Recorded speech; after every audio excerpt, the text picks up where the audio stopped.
Do you think referees control the result of a rugby match? Well, apparently you're not alone. The man in the middle is always under the spotlight in rugby, because the laws of rugby rely on interpretation. And as fans, our judgments on what we see can be completely different from the on-field referee, especially when the decisions are going against our team. But there are definitely some signature traits to expect from different referees, which I've spent a fair bit of time looking into and will be covering during this video. Now, I could probably tell you a few things to expect from each referee off the top of my head, and I'm sure you could do the same. You know what I mean, the ones that make us cheer when we see them appointed, and the ones we know will blow the whistle till their lips fall off. Luckily though, I thought I can't just wing it completely. I've done some research, counted some numbers, and this should really give you some clarity on each referee and whether or not they significantly influence the outcome of every match. Firstly, I need to point out that rugby referees aren't a seamless addition to a game of rugby. Every single person watching will question or focus on the referee at some point during the game. They really are a centerpiece, and I'll prove it to you. Think of a world-class referee. Let me guess, you either thought of Nigel Owens, Wayne Barnes, Angus Gardner, or Jaco Peyper. And for the fans that haven't tuned in for a little while, maybe Craig Joubert or Steve Walsh. They all kind of have somewhat of a following from us as fans for the way they ref the game and their cracking personalities. Like, what other sport has a referee with close to 200,000 followers on Instagram? Okay, let's dive into the research and look at 5 top tier referees. This data I've accumulated myself, and it's been from the last 2 years to keep it current with the modern game. Up first we have Angus Gardner. In my books, he's a referee that lets the game flow and is somehow in the middle for many of rugby's biggest upsets. Japan beating Ireland at the World Cup, Angus Gardner.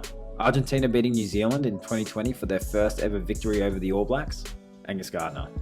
He really has this knack for listening to players and explaining his rulings, not really dismissing players straight away like many other refs, which many fans of rugby sit on the fence whether this is something they like or hate.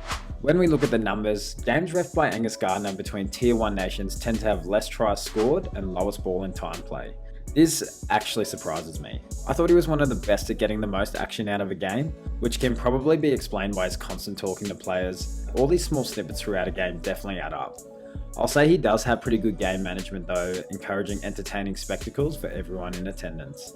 Now, New Zealand referee Ben O'Keefe isn't always the most technically correct man with a whistle and comes under a lot of scrutiny, especially from Australian and New Zealand fans. I have to admit though, he does let the game flow and tries to apply common sense before blowing the whistle. What's kind of hilarious though is he's a qualified doctor, making every decision of his eternal joke potential.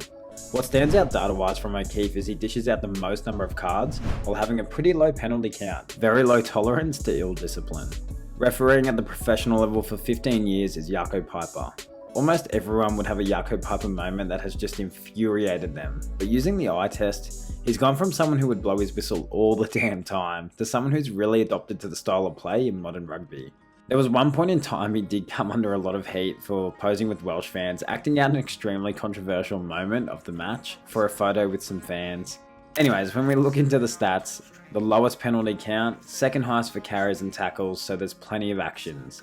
He gives the least amount of turnovers, one to the defending team, which pretty much says that he definitely favours the attacking sides. All around, his average match statistics are pretty impressive, which I'm sure he's been fine-tuning for many years. Another referee who's been around for a very long time, probably the benchmark for referees at the moment, Wayne Barnes. He really is one of the most refreshing, clear and consistent referees to watch at an international level. Outside of just being a ref, he's a part-time practicing lawyer, which makes a lot of sense when you watch his interactions with players. He's also adopted really well to modern rugby and lets the game go, taking a no-nonsense approach. Stats say games refereed by Wayne Barnes have the most action, topping the carries and tackles while being the second highest in tries scored. Interestingly too, he also averages the most kicks per game. He's pretty up there in terms of penalties blown and cards given, but that really matches his no-nonsense approach. It's pretty impressive that he allows the most turnovers per game while still managing to have high ball in play time. I think that's the perfect balance of allowing rugby to be rugby, where teams are competing at every moment while still encouraging a spectacle everyone wants to watch. And finally we get on to Mike Adamson. He's been a professional referee for just 7 years, but has been catapulted into many big game test matches. There's kind of a generalisation amongst the rugby community that Adamson is probably the most questionable referee, considering the push he gets from World Rugby. Either way, using my almighty, undeniable eye test, he does like to use his whistle, but also there's usually plenty of tries when he's in charge. Looking at the data, Adamson does blow the most amount of penalties and gives the least amount of cards. He tops the count in turnovers, 1 in defence. This just tells us he probably favours the defending side more than other referees we've mentioned. While he does manage to create try-fests, as we know, the more tries scored usually the lower ball in time play. You can't really have both. However, with everything I just mentioned, it doesn't really answer why Adamson in particular gets a lot of heat for his influence on a game. While the data is pretty compelling and we can start to understand certain traits from each of the referees, and to be fair, the referees for the most part were pretty consistent across all the categories of the game with each other.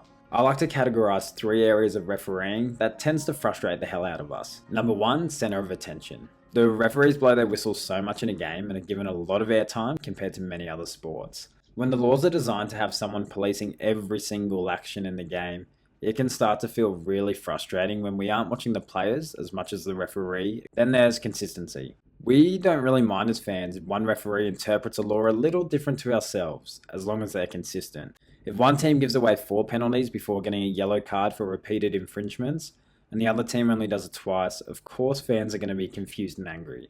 Then there's controversy. This can't always be avoided. Think about when Matthew Raynor blew that infamous penalty against the Wallabies. Imagine what would have happened if he continued to let the clock wind down. The backlash from All Blacks fans would have mirrored the response of Wallabies fans. Rugby's really started to fall into this space where we're looking for a perfect, error-free match from referees. I'm pretty confident the numbers are around 96% accuracy for international rugby reffing, a number which was much lower decades ago. There's a lot of news articles and comments online about the standard of international reffing being the worst it's ever been, and I'm not entirely sure that's true. I can remember yelling at the TV 10 years ago the same way I do now. Their influence is massive, because the laws of the game make them a massive focal point in a game of rugby. And because so many laws are up to interpretation, it explains why referees can often seem biased towards certain teams or countries.